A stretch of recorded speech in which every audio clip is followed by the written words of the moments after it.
I'm Estelle Thomson, your mistress of radiance, and this is Walk with Me in Butterfly Alley, a Chic West podcast revival. This is a 10-minute audio series about living a meaningful, sparkly life. One walk, one idea, one story. In each 10 minutes mini episode, I'll share with you what I've been thinking about, what life is teaching me, and maybe a question for your own reflection. So grab a coffee, lace up your shoes, or simply settle in. Let's take a walk together, unfiltered. Welcome to Butterfly Alley.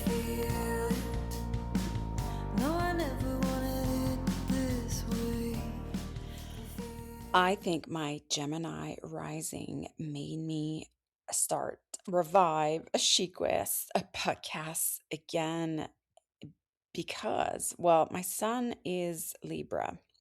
Not my son Isaiah, but my actual son. I was born September 26, 1981. And my moon is Virgo and my rising is Gemini.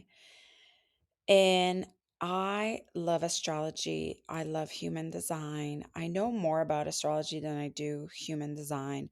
But I feel if you love soul connection work and soul work in general, you love both these maps because they really are just like the symbols that I work with. They are the language of your heart. They're the language of your psyche. They're the language of your cosmic birth, your cosmic creativity. And you get to know yourself more if you know which planets is which. And I just gotten so curious about this. And if you have my planner, you know I love the threshold of the new moon and the full moon and connecting with the stars. Like my name literally means Estelle means coming from a star. So, and I say my Gemini rising made me do it because I've worked in the past a lot on one and small containers with the spiritual astrologer Danielle Beinstein. You can find her on Instagram. And she said something that really stuck with me. She said that your rising is the way that you express your sun.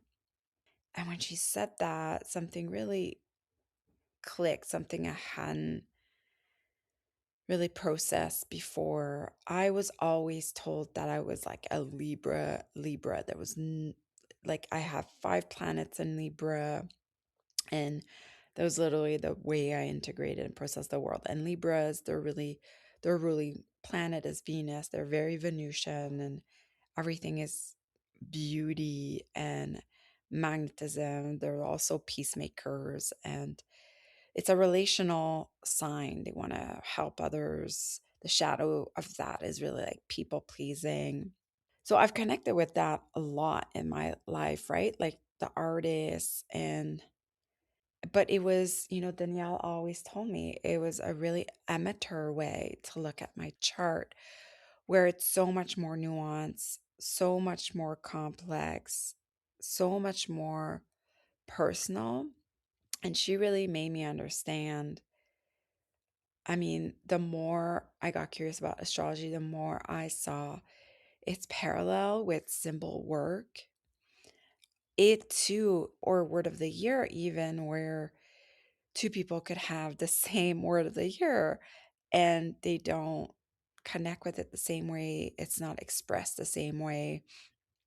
The way they quote unquote show the word of the year is is not the same. And yet they have the same word of the year. And yet they're working with the same symbol, right? So the same with astrology where you can have the same sun sign and two people are completely different. And so discovering that, Geminis are playful and they're all about, air and intellect and playful. There's a playfulness to Gemini. They're teachers. They're all about communication.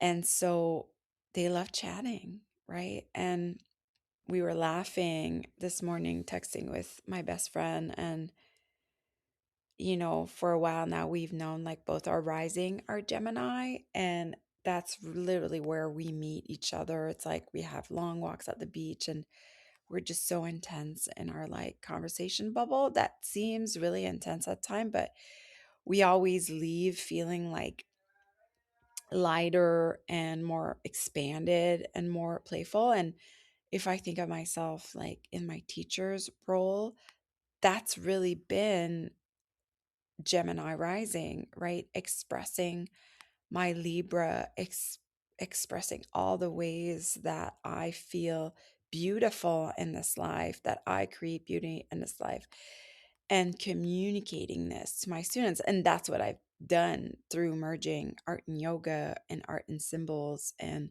incorporating Devi yoga into my practice and art, like art in general, and this podcast, right? And the way like I do so much, a lot of this unseen work as a creative entrepreneur is writing.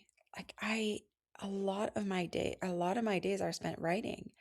I write my newsletters. I have, a full like a list, um full list newsletter. So like that's my general list, like everyone that's ever taken my class, everyone that's been on retreat, like everyone that's been connected with me somewhere or just landed on my website and wanted to know more. And then I have my guide list, my newsletter list, which I take really, really seriously because this is like the resource for the year long program. It's where we go beyond the symbol. And, I explain to them my own personal practical magic with each symbol. And I've written this newsletter since the yours and magic days, and there's like an information part and a long form, and then another one where it's the alchemy and agency, so more journal prompts, and then connected to my studios, my meditation studio, my movement studio, my creativity studio. So and that makes a lot of sense for my moon that's in Virgo, that loves organization, loves structures, loves service, because that newsletter for me, it's like I'm of service to these women that want to be serviced to, right? So that works really well. And so that doesn't include the writing I do for my Substack, the writing I do for social, the writing I do for my oracle cards, my own journaling writing. Like this is all Gemini rising. Like this is all the way that I communicate. I go from things being invisible inside me to things I want to share. If you love symbols, journaling, creativity, and a touch of everyday magic, you'll love exploring my Guide to a Magic Life Sacred Symbology Oracle deck, its coloring book of the same name, and my Artemis journal. I created each one to help you pause, reflect, and cultivate a deeper relationship with yourself and the world of magic around you. They are beautiful companions for your morning rituals, moon rituals, creative afternoons, and quiet moments of self discovery. You can find them all at estellethomson.com under shop. Now back to our walk. And so I really encourage you to look into your astrology and have someone, like when I found Danielle, she brought so much to it's really interesting because these are not things you did not know about yourself. And the same with human design. uh, it's really things that like are being mirrored back to you, and you're like, oh my god, it's like a validation of what you already knew about yourself. And because of that, there's like a release in that, and like a permission to like almost to express that outwardly more and visible more. The same with human design. When oh my god, I forget her name, but she was on Dawn from she was on this podcast years ago. But when she told me that I was a projector, and projectors don't have a lot of energies. Like projectors, they work in burst. And projectors, like they're teachers, they're here to guide, they're not here to impress. Like all this made so much sense. Like I knew this from like knowing I was an introvert, but knowing this, I was like, oh my God, like yes, like to all of this and how I'm the happiest and most at peace alone in my studio, and it's such a paradox that my job is so outwardly and so like you would think just meeting me in like a teacher setting, you'd think I was an extrovert and or I was like a manifesting generator, but like I'm not, so I've had to learn to work my schedule in bursts and you know um so like I my teaching days on Wednesday and like I plan everything around knowing how much like enough energy I will have. So today's walk with me in Butterfly Alley, like I really encourage you to seek out like at least your sun sign, your moon sign, and your rising, and just get to know. I have an app I really love. It's called Oros, Horos. And as I mentioned, I really love Danielle Beinstein. She's on Instagram. And Don Sinclair is really right here local. And I bet you there's great spiritual astrologers right here in the Maritimes as well. And even the things you're like, oh, I don't see that. Like it's just like know thyself to reveal thyself, right? And the more we get to understand ourselves, the more we can feel seen by the people closest to us and by our community as well.